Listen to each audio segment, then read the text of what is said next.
অনুসূচিত জাতি যি প্ৰবঞ্চনা কৰিছে, ঠগ প্ৰবঞ্চনা কৰিছে, তাক লৈ আমি মুখ্যমন্ত্ৰী হিমন্ত বিশ্ব শৰ্মা ডাঙৰীয়াৰ লগতে পীযুষ হাজৰিকা ডাঙৰীয়াক আমি তীব্ৰ গৰিহণা দিছোঁ।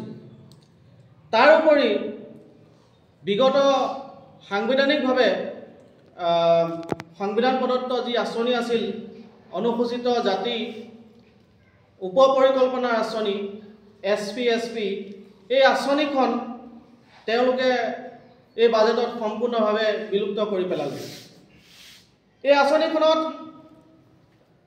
অনুসূচিত জাতিৰ আন্তঃগাঁথনি তৈয়াৰ কৰা, বাট পথ নিৰ্মাণ কৰা, দৰিদ্ৰ হিতাধিকাৰী উপাৰ্জনৰ ব্যৱস্থা কৰা, দক্ষতা বিকাশ কৰা, মীন ক্ষেত্ৰত উন্নয়ন আৰু মৎস্যজীৱী কল্যাণ, মহিলা সবলীকৰণ, দৰিদ্ৰ হিতাধিকাৰী উপাৰ্জনৰ ব্যৱস্থা, এই বিশেষ সুবিধাসমূহৰ লগতে ভূমি সংৰক্ষণ, কৃষি সংৰক্ষণ, উদ্যান, শস্য আদি বিভিন্ন আঁচনি ৰূপায়ণ কৰিছিল এই আঁচনিখনে, SC/SP উপ পৰিকল্পনা আঁচনিখনে।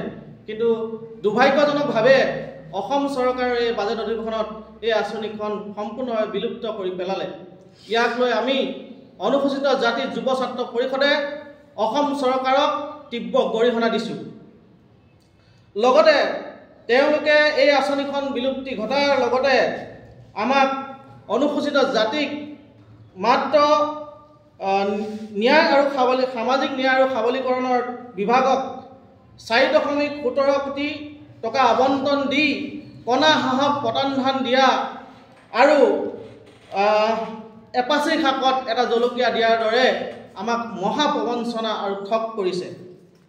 ঠিক তেনেদৰে আপোনাৰ ছাত্ৰ জলপানী নিয়মীয়া কৰা, বেকলগ পদসমূহ পূৰণ কৰা, মৎস্যজীৱীসকলৰ সমস্যা সমাধান কৰা, পদোন্নতিত জ্যেষ্ঠতাৰ ধাৰাবাহিকতা অক্ষুণ্ণতা ৰখা, নদ নদী খাল বিল মীন পাম আদি 100% সংৰক্ষণ কৰা ইত্যাদি, লগতে সতীৰাধিকা আই কলাক্ষেত্ৰ স্থাপন কৰা ইত্যাদি এই বাজেটখনত কোনো ধৰণৰ উল্লেখনীয় পদক্ষেপ গ্ৰহণ নকৰাই আমাৰ অনুসূচিত জাতিৰ বাবে অতি দুৰ্ভাগ্যজনক কথা হৈ পৰিছে।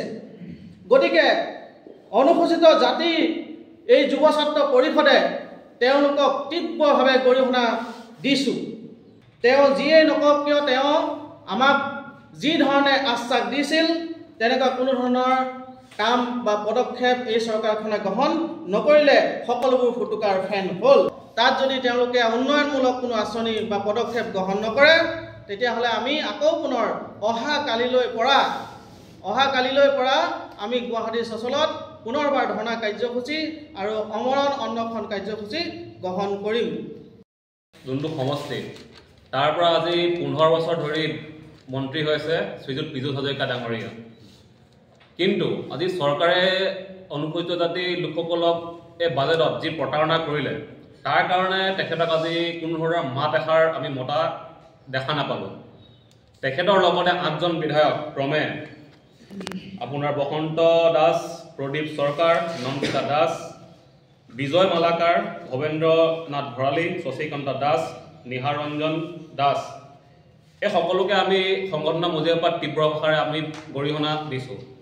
কিয়নো আজিলৈকে তেখেতলোকে আমাৰ অনুসূচিত জাতিৰ যিখিনি সমস্যা, যিখিনি বাজেটত যিখিনি ধৰিবলগীয়া যিখিনি আপোনাৰ কৰণীয়, একো ওপৰত মাত মতা আমি আজিলৈকে দেখা নাপালোঁ। ইয়াৰ উপৰিও 2017 চনত পূৰ্বৰ মুখ্যমন্ত্ৰী শ্ৰীযুত সৰ্বানন্দ সোণোৱাল ডাঙৰীয়া তেখেতে সতীয়া আইৰাধিকা যিখন ক্ষেত্ৰ তাৰ বাবে 100 কোটি টকাৰ এটা পেকেজ ধাৰ্য কৰিছিল, কিন্তু আজিলৈকে সেই পেকেজ বা সেই কাম আমি আগবঢ়া দেখা নাপালোঁ। অনুসূচিত জাতিৰ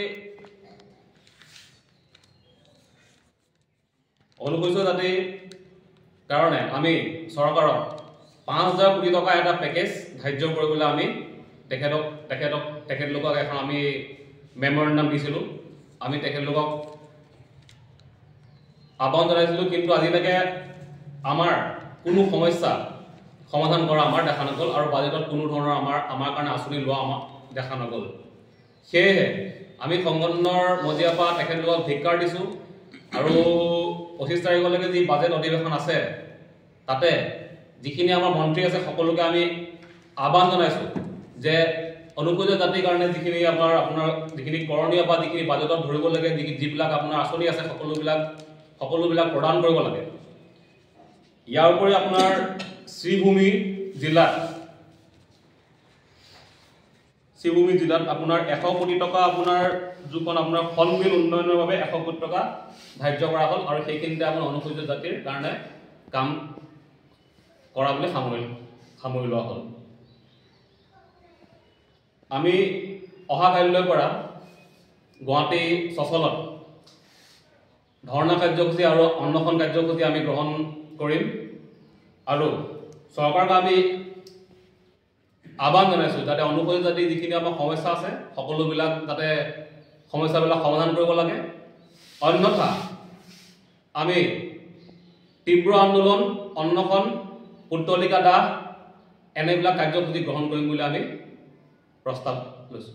অনুসূচিত জাতিৰ ওপৰত যি প্ৰতাৰণা কৰিলে তাৰ কাৰণে অনুসূচিত জাতিৰ যুৱ ছাত্ৰ পৰিষদ কেতিয়াও থমকি হৈ ৰৈ নাথাকে আৰু আমি সকলোৱে প্ৰতিশ্ৰুতিবদ্ধ হৈছোঁ যে যেতিয়ালৈকে আমাৰ পাবলগীয়া আঁচনিসমূহ চৰকাৰে আদায় নকৰে তেতিয়ালৈকে আমাৰ কণ্টিনিউভাৱে একেৰাহে ধৰ্ণা অন্বেষণ সকলো কাৰ্যতে আমি লিপ্ত হ'ম।